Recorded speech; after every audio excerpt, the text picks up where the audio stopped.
dia perjuangan warga Taweren yang mencari kayu untuk dijadikan sampan.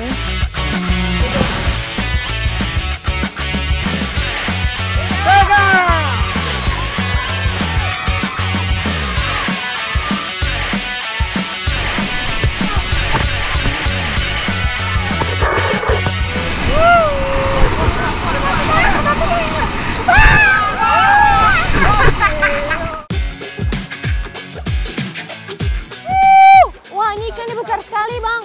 Wow, oh ya.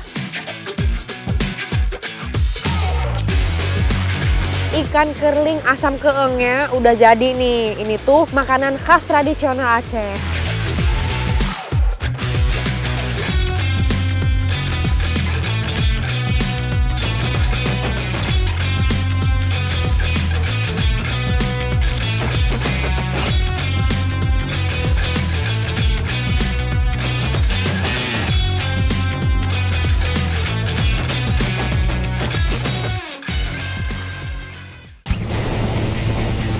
Berada di ujung barat negeri, Aceh memiliki bentang alam yang komplit untuk menjadi medan petualangan akhir pekan ini. Sekarang saya bersama teman-teman dari Camper Van Indonesia Aceh mau menelusuri tempat-tempat unik yang ada di Aceh. Nah, ini sekarang saya lagi ada di depan Masjid Raya Baitur Rahman. Masjid ini adalah salah satu ikon kota Banda Aceh. Ikuti jejak saya, jejak petualang.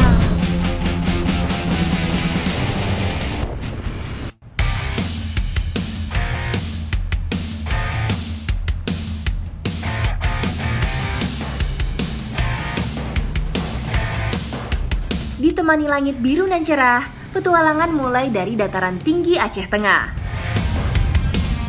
Sekarang kami mau menelusuri area Danau Lutawar. Danau Lutawar sudah menjadi ikon alam dari dataran tinggi Gayo, tepatnya di Takengon.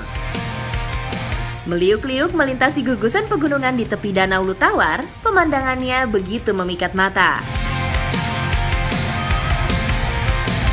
Masih di daerah Takengon. Di sini cuacanya sangat-sangat mendukung untuk kami singgah nanti malam. Ya, rencananya akan kemah.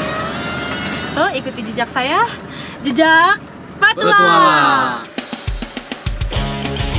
Berjarak lebih dari 300 km dari Banda Aceh, Danau Lutawar merupakan bagian dari rangkaian dataran tinggi yang berada di punggung Bukit Barisan. Setelah menempuh perjalanan panjang, kami pun akhirnya tiba di ujung Nunang, Kecamatan Lutawar, Kabupaten Aceh Tengah. Di spot inilah rencananya kami akan bermalam sekaligus menikmati keindahan Danau Lutawar. Terletak di ketinggian 1.200 meter di atas permukaan laut, Danau Lutawar memiliki hawa sejuk khas dataran tinggi.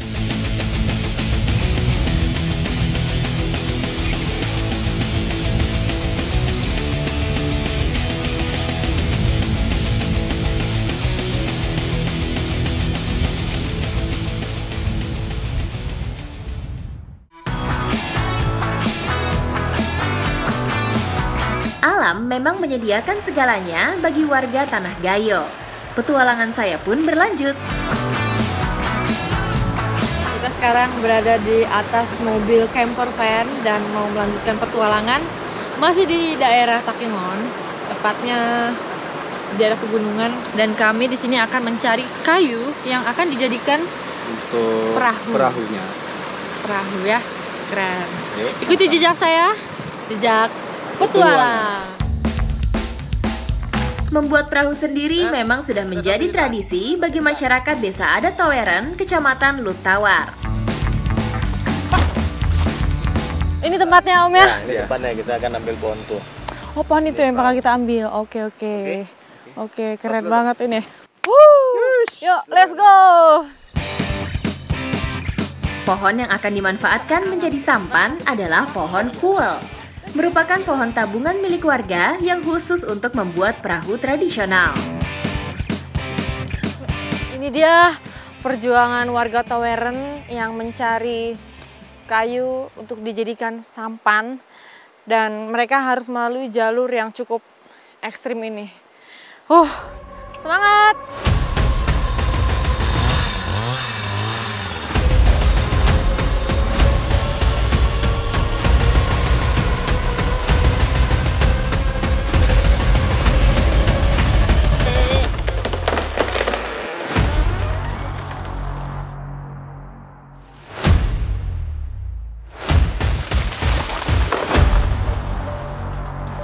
Ini adalah paci. Alat ini tuh fungsinya untuk mengikis kayu agar kayu yang di bagian dalam ini terkikis dengan sempurna.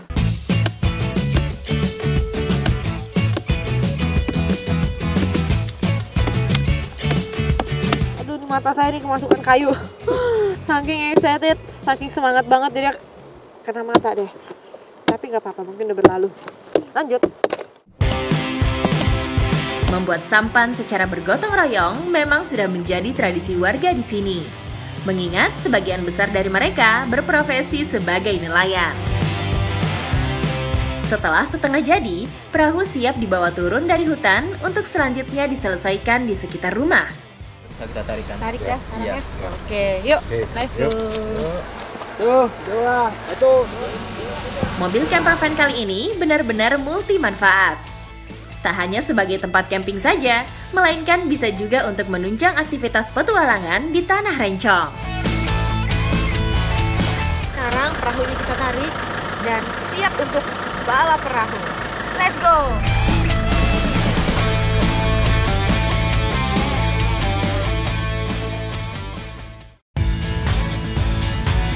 Nah, kalau tadi saya bikin sampan, sekarang saatnya saya bakalan balap sampan. Yuk, ikuti jejak saya, jejak petualang.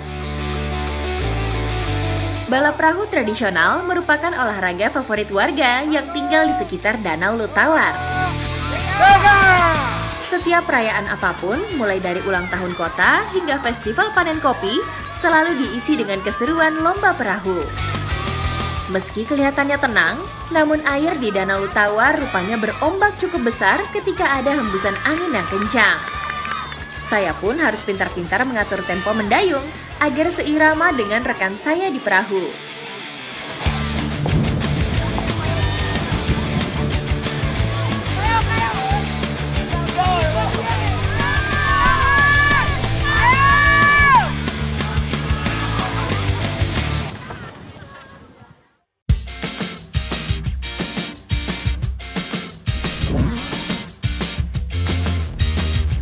Udara pagi yang menyegarkan membuat saya bersemangat memulai petualangan hari ini.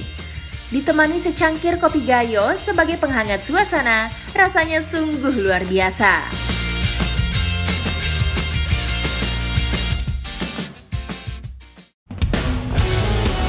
Memiliki garis pantai lebih dari 1.800 km, kekayaan Laut Aceh sangatlah melimpah. Bersama nelayan lokal, saya akan mencoba peruntungan dalam petualangan di perairan Aceh. Lokasi memancing kali ini tidak jauh dari bibir pantai, menyesuaikan dengan habitat hidup ikan target. Nih saya mau terbangin layangan di laut, tapi bukan mau main layangan. Mau mancing ikan di laut memakai layangan ini. Bahan layangan yang digunakan untuk memancing memang berbeda dari biasanya. Terbuat dari plastik supaya ketika terjatuh ke air, layangan tidak rusak. Ukuran layang-layang juga tidak terlalu besar untuk menjaga layang-layang biar tetap stabil saat mengudara dan terterpa angin. Menerbangkan layangan di tengah laut menggunakan pancing ini sangat nggak mudah banget. Karena kalau kita nggak konsentrasi, alhasil layangannya bakalan nyebur ke laut.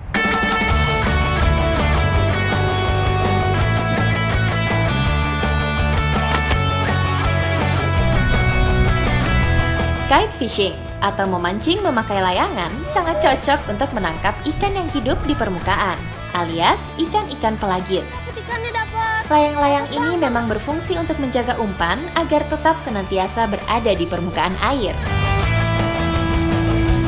Wow, dapat ikannya. Lumayan tangkapan kita hari ini ya. Oh, lumayan nih ikan ini, agak lumayan besar. Nah, ini dia nih. Ikan yang kita dapat hari ini namanya ikan kue. Ikan kue dikenal juga dengan sebutan ikan GT, alias Giant Trevally. Ikan bernama latin Karang ignobilis ini merupakan ikan tangkapan umum di kawasan tropis Indo-Pasifik.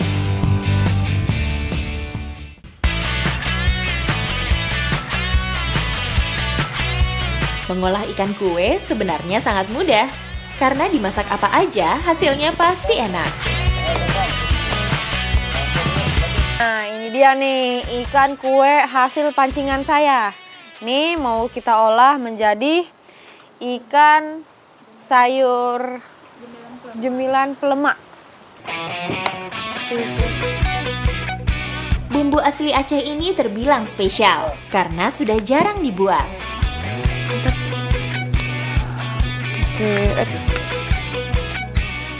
Ikan kuenya kemudian dibakar sambil dioles bumbu sambal kecap. Sambil menunggu ikannya matang, bisa membuat kuah cemilannya. Masukkan semua bahan-bahannya, termasuk keong dan buah pepaya. Nah, ini ikan bakarnya udah jadi. Kuah jemilannya pun sudah siap untuk disantap.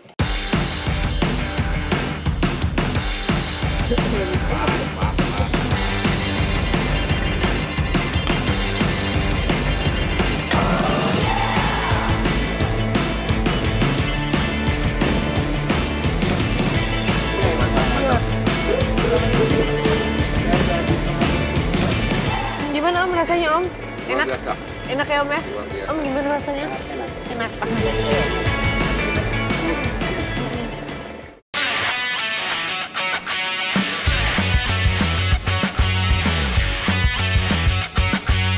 Berjarak sekitar 150 km dari Banda Aceh, Bukit Hijau dan Sungai Lebar menjadi teman setia saya sepanjang perjalanan menuju Kabupaten Pidijaya. Jalurnya bener-bener ekstrim, kanan kiri saya ini air. Dan lihat, ini aman Om ya? Aman. Nah, ini bener-bener ekstrim, bener-bener cas banget.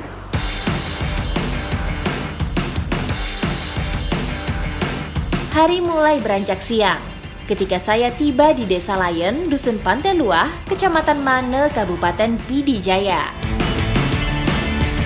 Sekarang saya dan teman-teman sudah sampai di lokasi untuk bermain arung jeram, tepatnya di Sungai Gempang.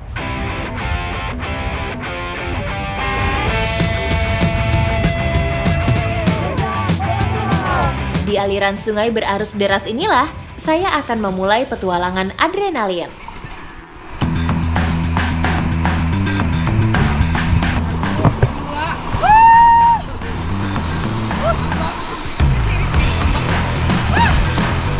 Sungai Gempang merupakan salah satu aliran sungai Krengtenom.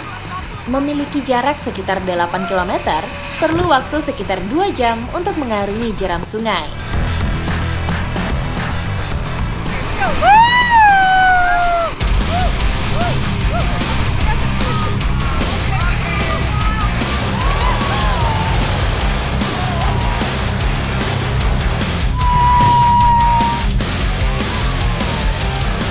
Karena berhubung curah hujan yang cukup kurang, jadinya hanya grade 3+. Bermain arung jeram ternyata sangat menyenangkan, tetapi saya tetap harus ekstra hati-hati. Apalagi jalur Sungai Gempang ini memang cukup ekstrim, dengan rataan grade 3 di kondisi normal dan bisa mencapai grade 4+ jika hulunya hujan. Wah, ini tinggi sekali. Ada batu!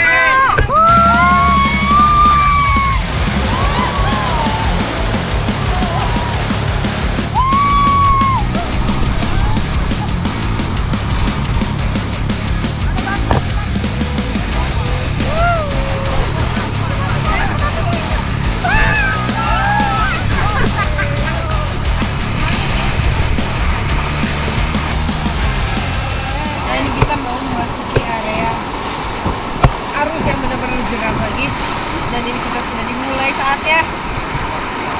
mulai.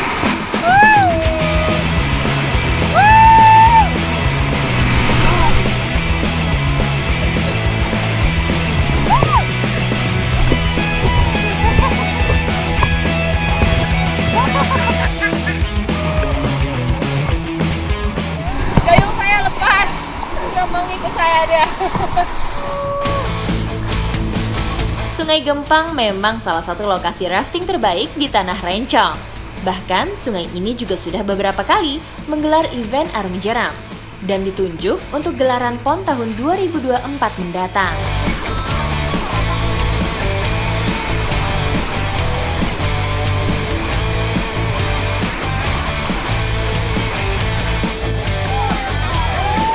Sepanjang aliran sungai, mata saya dimanjakan oleh pemandangan hutan Ulu Masen yang masih begitu terjaga keasliannya. Dari sepanjang jalan kita menelusuri sungai ini, kita belum menemukan hewan apapun. Tapi ketika sampai di titik ini, saya menemukan beberapa macam kelelawar yang keluar dari pohonnya sarangnya. Tapi ini cukup unik ya. Biasanya kelelawar itu dia aktif di malam hari. Tapi sekarang kok di siang hari mereka aktif.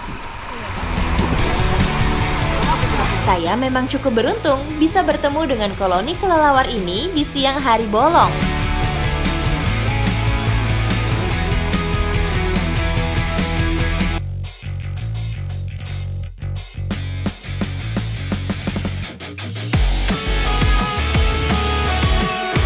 Petualangan saya di Tanah Rencong masih berlanjut. Dari Takengon, kami menempuh perjalanan lebih dari 200 km menuju Kecamatan Tangse di Kabupaten Pidijaya. Jalur yang berselimut kabut membuat perjalanan jauh ini rela saya tempuh demi mengikuti salah satu kegiatan memancing ikan kerling yang unik. Kelapa sawit menjadi umpan utama untuk mendapat ikan kerling dari Sungai Gempang. Ini saya lagi kupasin buah sawitnya yang nantinya akan dibakar untuk dijadikan umpan pancing.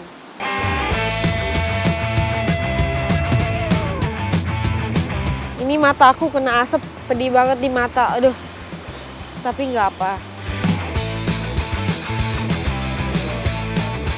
Nah, ini dia buah sawit yang udah kita bakar tadi. Tapi kalau begini aja tuh belum bisa dijadikan umpan. Harus kita belah bagi dua, oke? Yuk, kita belah sekarang ya. Aroma buah kelapa sawit yang terbakar mirip dengan aroma singkong. Aroma inilah yang disukai oleh ikan kerling. Ini bagian tengahnya yang disukain ikan. Itu bijinya ya, biji sawit. Biji sawit, Pak ya. Tuh, ini dia, seperti ini.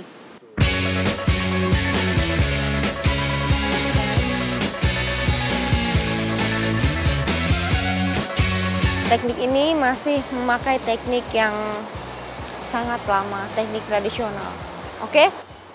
Langsung aja Bang ya. 1, 2, 3. Waktu terbaik untuk memancing ikan kerling adalah di musim kemarau. Ikan kerling memang termasuk ikan istimewa, karena ikan bernama latin Torneo Lysocilus ini adalah hidangan para raja. Saat ini pun, ikan yang di Jawa Barat disebut ikan kancra atau dewa ini masih berharga sangat mahal. Bisa mencapai ratusan ribu rupiah per kilogramnya. Setelah umpannya tadi kita lempar ke sungai, sekarang pancingnya kita bakalan taruh di bagian batu-batuan. Oke.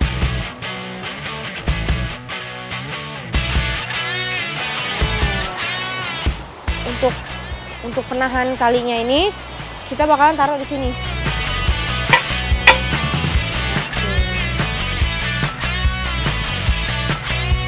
Alat pancing tradisional ini disebut kambam. Masyarakat setempat biasanya akan memasang beberapa kambam sekaligus. Kambam merupakan cara memancing ikan secara pasif, karena harus menunggu sekitar 1 hari untuk mendapatkan hasilnya.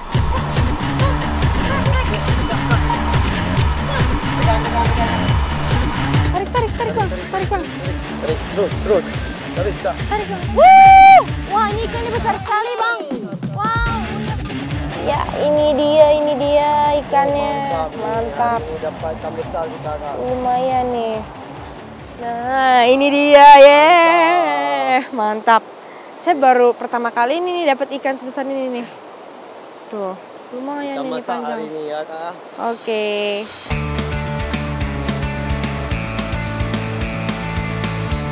Ikan kerling yang saya dapat tadi langsung saya olah. Bu, ini enaknya ikan ini kita jadiin apa ya? Ini mau dijadikan ikan kerling asam keung. Ikan kerling asam keeng. Oke.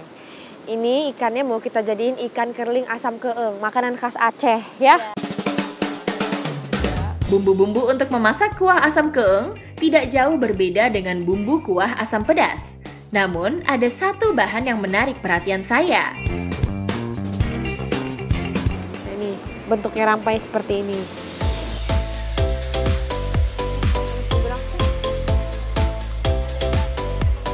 Setelah semua bumbu selesai diulek, tinggal masukkan ke dalam kuah bersama ikannya. Hasil tangkapan yang lumayan besar membuat saya tidak sabar untuk menyantap daging ikan makanan para raja ini. Yuk Bu, Kak, yuk kita cobain sekarang yuk. Oke, yuk. Yuk kita cobain ya gimana rasanya.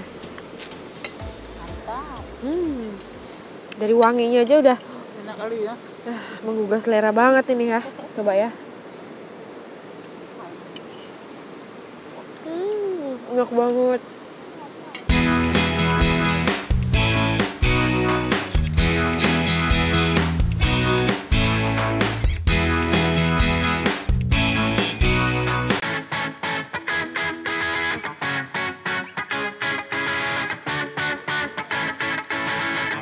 Petualangan saya di Tanah Rencong masih berlanjut.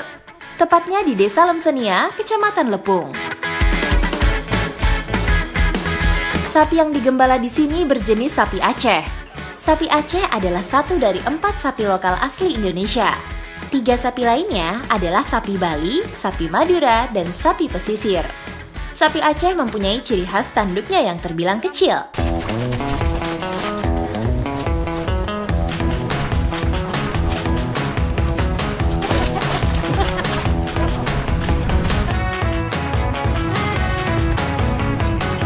Udah banyak. Sekarang kita giring sapinya untuk masuk ke kandang. Karena kan ini hujan, jadi harus kita terpaksa yang menggiring. Bila hari sudah sore, sapi memang bisa pulang ke kandang dengan sendirinya. Berbeda cerita jika dalam kondisi hujan, sapi terkadang kebingungan menentukan arah. Sehingga saya harus rela basah kuyup seperti ini demi membantu sapi balik ke kandang. Ini sapi-sapinya kita kasih makan dalam cuaca hujan-hujan begini. Tapi nanti sapi-sapinya bakalan kita hangatkan api unggun di dalam kandang ini.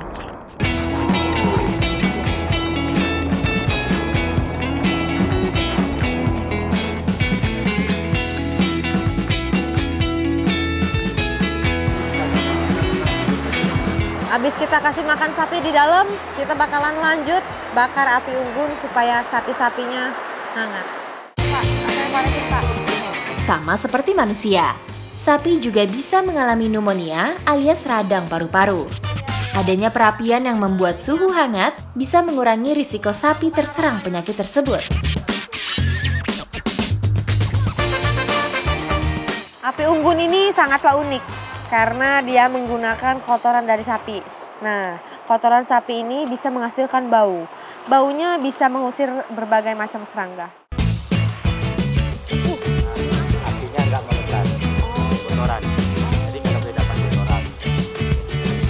Kotoran sapi yang udah dibakar ini selain bisa mengusir berbagai macam serangga, dia bisa meredam api sehingga tidak mudah terjadinya kebakaran. Ayo Pak, lanjut lagi Pak.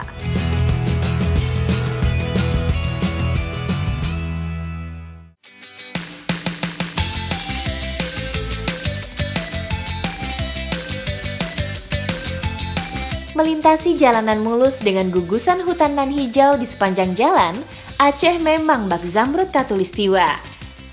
Tanah yang subur membuat bumi Serambi Mekah kaya hasil alam. minyak nilam menjadi salah satu komoditas unggulannya. Sekarang saya lagi ada di Desa Gentet bersama Bang Mahmud dan Bang Umar mau panen nilam. Ayo, let's go.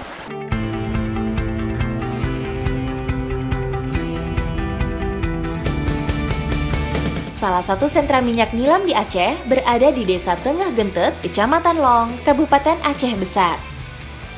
Di lereng bukit yang curam inilah pohon nilam ditanam. Luas areal pohon nilamnya bisa beratus-ratus hektar.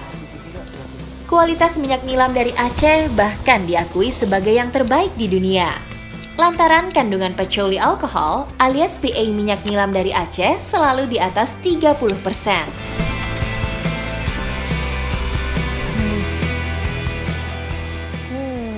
Ini daun nilam mempunyai ciri khas yang wanginya soft, tidak seperti minyak kayu putih.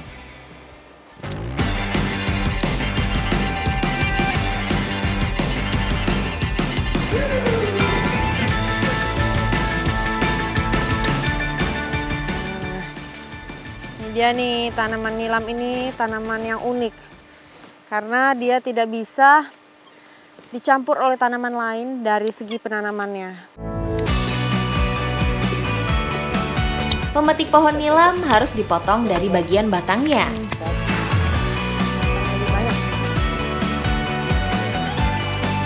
Ini dipotong-potong nih Bang ya.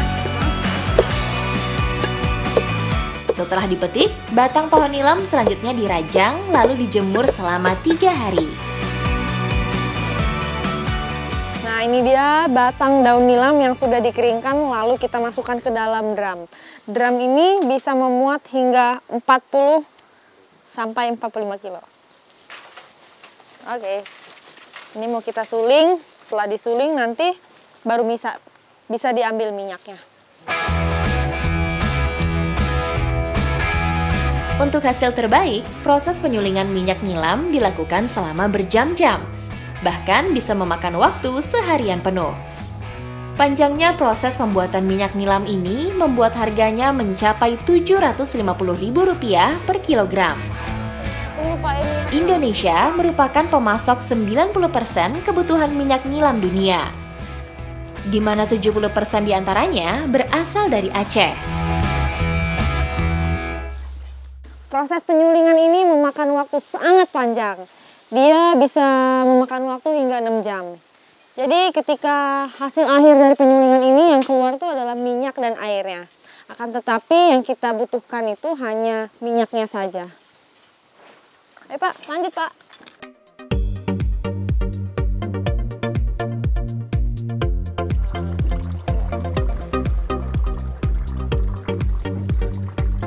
Minyak nilam ini mutlak dibutuhkan dalam industri parfum sebagai bahan fiksatif atau pengikat aroma.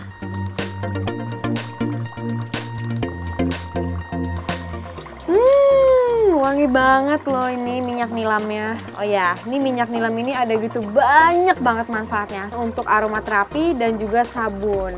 Ikuti jejak saya, jejak Patuang!